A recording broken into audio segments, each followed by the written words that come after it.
नाजरीन, टॉल्स्टॉय की एक मशहूर कहानी में हमें रूस के एक बादशाह के बारे में बताया गया। एक दिन वो बादशाह अपने गुलाम से इतना खुश हुआ कि उसे कहा कि मांगो, क्या मांगते हो। गुलाम ने बहुत सारी ज़मीन की फरमाइश की। बादशाह सलामत ने ज़मीन पर एक झंडा गाड़ दिया और उस गुलाम से कहा कि तुमने ग़रूब आफ़ताब तक इस झंडे तक पहुंचना है। इस दौरान तुमने दौड़कर जितना बड़ा दायरा बना लिया, वो सारी की सारी ज़मीन तुम्हें अता कर दी जाएगी। मज़दूर खुशी के मारे तेज़ी से दौड़ना शुरू हुआ। दौड़ता रहा और आखिरकार ग़रूब आफ़ताब के वक्त उस झंडे से कुछ फासले पे आकर गिर गया।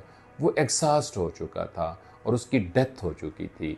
बादशाह सलामत ने उसकी डेड बॉडी और झंडे के दरमियान फासले को नापने की ख्वाहिश का इजहार किया। वो फासला नापा गया तो वो 6 फुट ही बनता था। बादशाह सलामत ने एक तारीखी जुमला बोला कि हम अपनी ज़िंदगी में जितना मर्ज़ी दौड़ लें, बहरहाल हमारा मुकद्दर ये 6 फुट ही होता है। नाज़रीन, हमारी ज़िंदगी में एक विश, वो लीडिंग विश जो है, वो सम मोर है, मज़ीद कुछ और जो कभी पूरी नहीं हो सकती।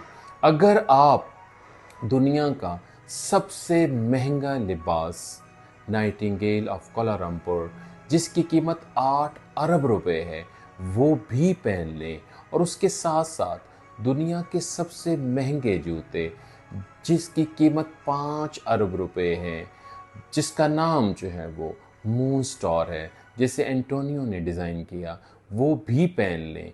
और अगर आप जो है वो 14 अरब रुपए की दुनिया की सबसे कीमती घड़ी डायमंड हेलुसिनेशन भी पहन लें और उसके साथ साथ दुनिया की सबसे कीमती कार जिसकी कीमत 8 अरब रुपए है, आप रोल्स रॉयस में भी बैठकर जाएं और दुनिया का सबसे कीमती घर जिसका नाम जो है वो एंटीलिया है, जो 2 खरब रुपए का है, वो भी खरीद लें, तो उसके बाद भी सम मोर की विश आपके अंदर पूरी नहीं होगी। नाज़रीन, हमें अपनी ज़िंदगी में इतनी ही जो है वो ख्वाहिश करनी चाहिए, इतना ही कमाना चाहिए जो अपनी ज़िंदगी में हम अपने ऊपर ख़र्च कर सकें। अगर हमने अपनी ज़िंदगी में इतना कमाया जो हम अपने ऊपर ख़र्च नहीं कर सकेंगे, तो हमारी इमलाक जो है वो हमारी मलकियत नहीं, हमारी वरासत बन जाएगी। और याद रखिए, हमारे मरने के बाद जो है वो 2 इंतकाल होते हैं, एक उस इंसान का और फिर उसके बाद उसकी ज़मीन का। अल्लाह ताला हमारे इल्म को अमल से मंसूब कर दे। Audio Jungle.